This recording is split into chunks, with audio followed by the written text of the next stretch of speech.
Hello, class 9.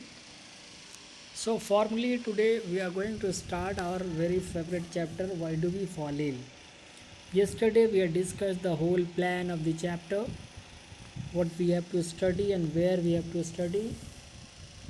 Now, see, the topic is health and its failure, where we will be discussing a lot of topics like the significance of health, then personal and community issues both matter for health, then distinction between healthy and disease free. So these are the three topics that we will be discussing.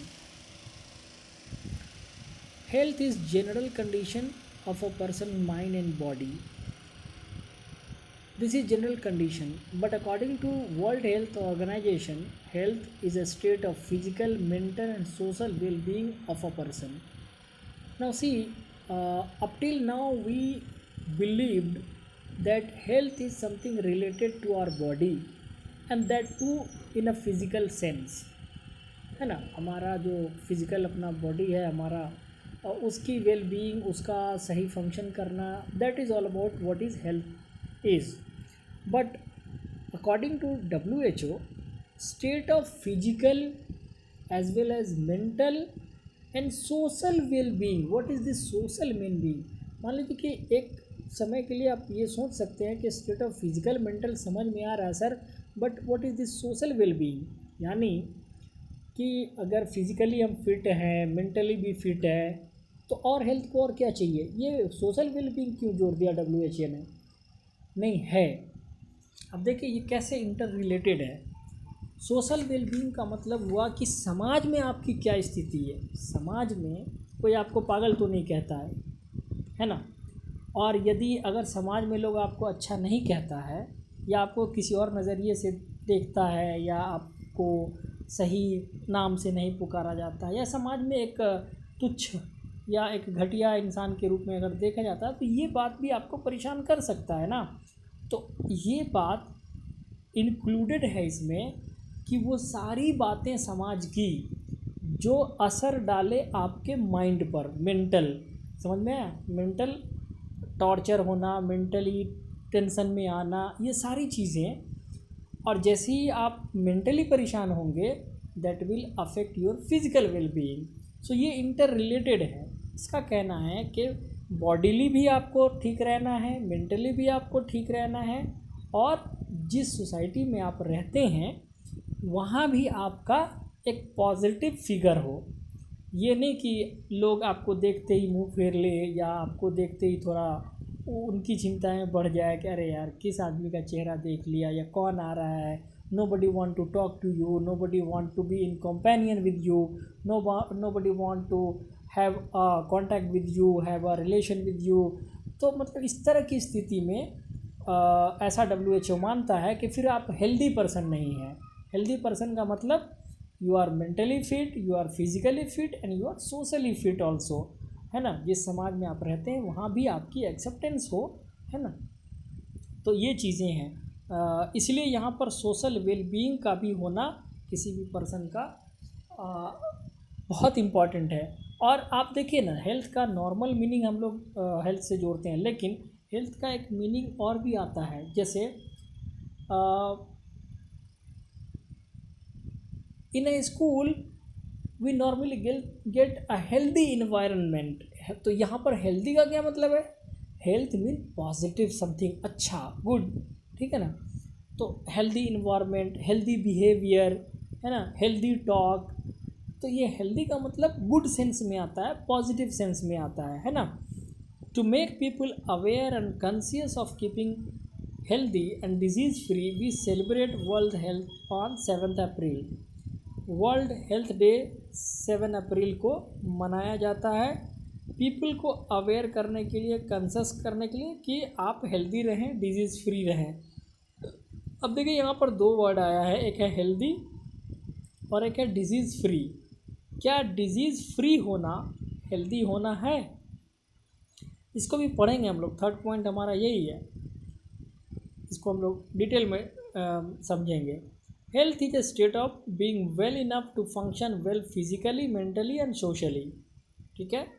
The disease और infections can be prevented by lifestyle, जैसा कि exercise, proper sleep, enough relaxation, modification, taking balance diet, good personal health and hygiene and maintaining a clean and healthy surrounding, जिसको हम लोग personal hygiene and domestic hygiene भी बोलते हैं।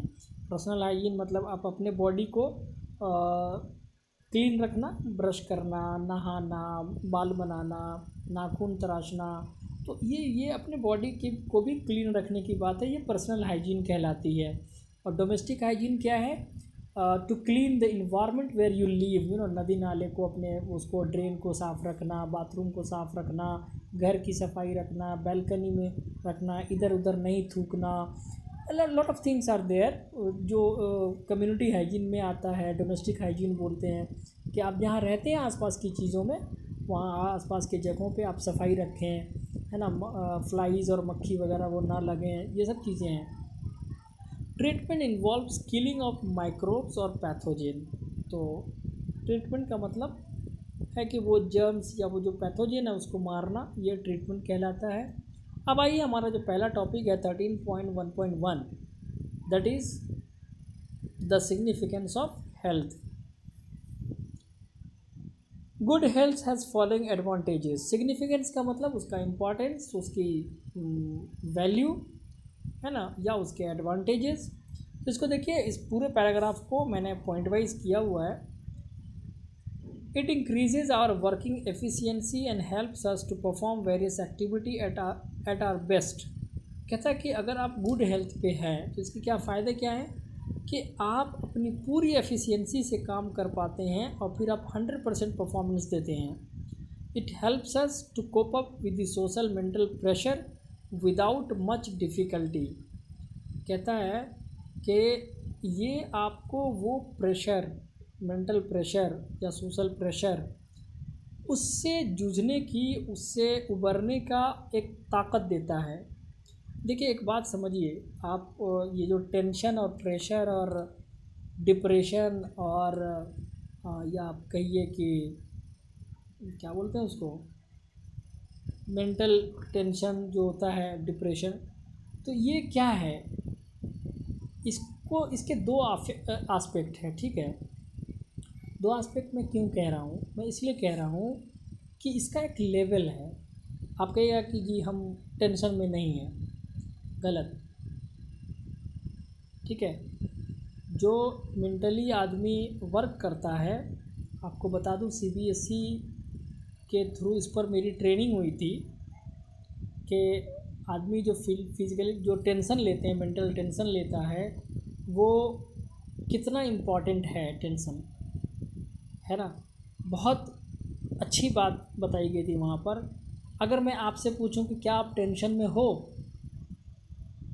तो हो सकता है आप में से कुछ लोग कहेंगे कि नहीं मैं बिल्कुल टेंशन फ्री हूँ, और कुछ लोग कहेंगे कि नहीं हम जो है टेंशन में हैं। अब क्या है, दोनों ही लोग गलत स्थिति में हैं। जो टेंशन फ्री हैं वो भी गलत स्थिति में हैं। जीवन में टेंशन का लेवल तय है। आपको जैसी मैं ये पढ़ा रहा हूँ, पढ़ाने के बाद क्या होगा कि आपको मैं होमवर्क दूंगा, तो होमवर्क दूंगा तो वो जो टेंशन है, वो टेंशन एक पॉजिटिव टेंशन है। पॉजिटिव टेंशन कि ये टेंशन आपको ट्रिगर करेगा वर्क करने पे, काम करने पे, परफॉर्म करने पे। क्योंकि अगर आप नहीं करते हैं वो उतना, तो फिर आप सही जीवन नहीं जिएगा और जो लाइफ में आपको अचीव करना है वो नहीं कर पाएंगे। बट इसके ऊपर अगर टेंशन जाता है, तब वहाँ से वो हेल्थ को अफेक्ट करता है। Every time a person is under a tension, but the tension should be proper just to make you perform better. इससे ऊपर का टेंशन नहीं आना चाहिए, और आदमी को हमेशा टेंशन में रहना चाहिए, लेकिन किस बात के लिए? परफॉर्म करने के लिए। उससे ऊपर का टेंशन नहीं आना चाहिए। एक लेवल है, तो इसको पॉजिटिवली ले। अच्छा, ये लेवल भी जो है जीवन के हर मोड़ पे अलग होता है।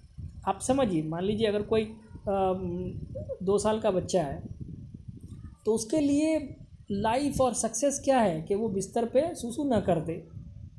अगर नहीं करता है वो सक्सेसफुल है, वो बहुत अच्छा जी रहा है। उसका टेंशन इतना ही होना चाहिए कि मुझे खाना मिले, है ना, खेलूं, हाँ, और बिस्तर पे सुसु ना हो।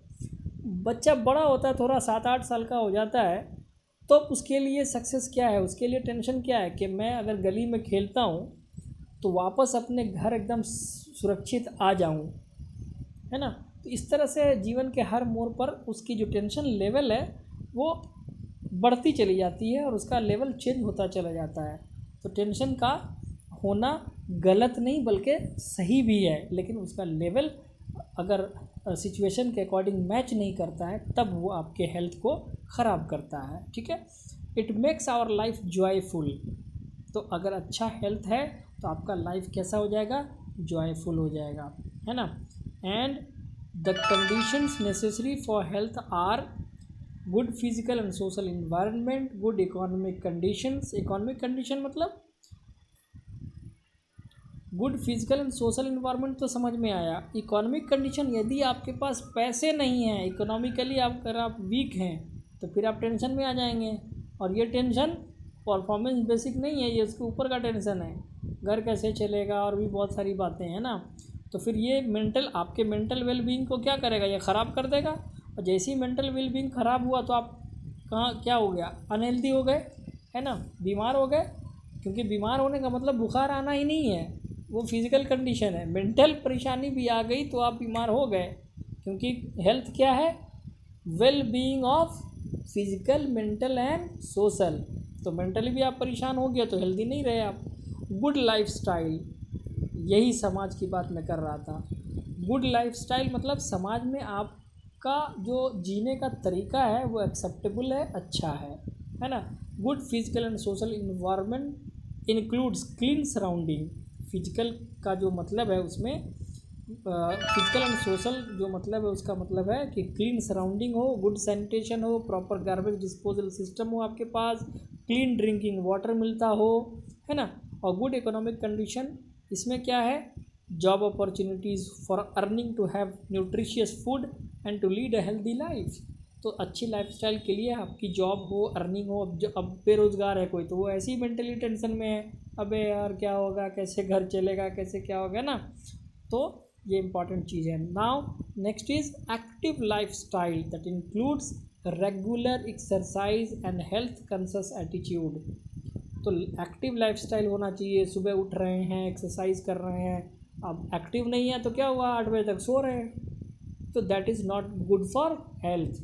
तो रेगुलर एक्सरसाइज करना, हेल्दी कॉन्शियस डाइट रखना और अपना एटीट्यूड भी ऐसा रखना कि हेल्थ के प्रति सजग रहें, सुरक्षित रहें। अभी आप देख ही रहे हैं, कोरोना का समय चल रहा है, कितना ज़्यादा सजग रहने की ज़रूरत है। बाहर बिल्कुल नहीं निकलना है और मास्क लगाना है। अगर बहुत ज़्यादा अर्जेंट किसी वजह से अगर बाहर जाना पड़ा तो फिर हाथ मुंह धोते रहना है। तो these are lot of thing that needs to be taken care of. तो कल हम लोग पढ़ेंगे, जो हमारा नेक्स्ट टॉपिक बनेगा वो है personal and community issues and that both matter for health. तो ये इसको हम लोग कल देखेंगे। आज के लिए इतना ही, ओके, थैंक यू। आप लोग सब्सक्राइब करते रहें हमारा चैनल और फिर लाइक्स वगैरह भी ठोकते रहें और बताते रहें कमेंट में कि कैसा चल रहा है, कैसा लगा आपको ये सब चीज़ें। तो हम इस चैप्टर पे, चूँकि यही चैप्टर अब रहता है, बाकी हम करा चुके हैं, तो काफ़ी अच्छे से एक एक टॉपिक को लेकर के डेली चलेंगे, ठीक है। Okay, thank you.